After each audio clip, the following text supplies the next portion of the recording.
मेरी जेठानी हमेशा अपने पैरों को छुपा कर रखती थी। साड़ी पहनती थी, साड़ी हमेशा वह लंबी पहनती थी जिससे उनके पैर ना दिखाई दे। मैं हमेशा अपनी जेठानी को बोलती थी, आप इतनी लंबी साड़ी मत पहना करो, गंदी हो जाती है। लेकिन वह इस बात को नहीं मानती थी, वह हमेशा टाल देती थी, कहती थी कोई बात नहीं, गंदी हो जाने दो। साड़ी के अलावा वह कोई भी कपड़े नहीं पहनती थी, सिर्फ रात में मैक्सी पहनती थी, वह भी मैक्सी लंबी पहनती थी। अगर मैं उनके पैर छूने की कोशिश करती तो वह अपने पैर छूने नहीं देती थी। लेकिन वह कुछ समय बाद उनकी डिलीवरी हुई, तब उनके पैर देखे गए। मेरी जेठानी के पैरों को देखकर सब बहुत ज़्यादा आश्चर्यचकित थे।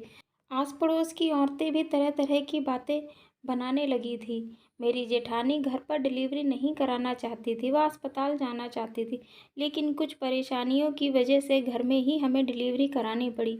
मेरी जेठानी ने अपने पैरों के जिस राज को आज तक छुपा कर रखा, आज वह सबके सामने आ गया था।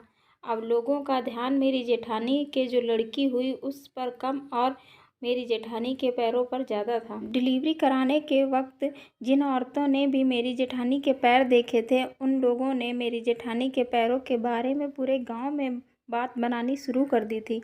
अब मेरी जेठानी के पैरों का असर घर में भी होने लगा था। घर में भी सभी लोग जेठानी के पैरों के बारे में तरह तरह की बातें कर रहे थे। तभी वहाँ जेठानी के पैरों की बात सुनते हुए हमारे गांव की निर्मला काकी भी हमारे घर आ गई। निर्मला काकी को गांव की औरतों ने पहले ही बता दिया था कि इनकी बहू के पैरों में 6-6 उंगलियां हैं। निर्मला काकी गांव की बहुत ही बूढ़ी बुजुर्ग औरत थी। तो उन्होंने जब मेरी जेठानी के पैर देखे तो वह भी हैरान होकर के कहने लगी, अरे ओ सेठाइन, जब लड़की देखने गई थी तो तुमने क्या देखा था? अरे कम से कम पैर तो देख ही लेती। जब लड़की देखने आते हैं तो सुंदर पैरों वाली लड़की देखते हैं जिसके पैरों में माँ लक्ष्मी का वास होता है। वैसे तो तुम लोग पूरा अक्लमंद समझते हो अपने आप को। तभी मेरी सास काकी को चुप कराते हुए बोली, कोई बात नहीं निर्मला काकी, यह तो भगवान की देन है। अगर भगवान सर पर सींग निकाल देता है तो भी लेकर के चलने पड़ते हैं। सब तो इसी तरीके से समझ रहे थे, लेकिन मेरे जेठ को यह सब कुछ जानकर बिल्कुल भी अच्छा नहीं लग रहा था।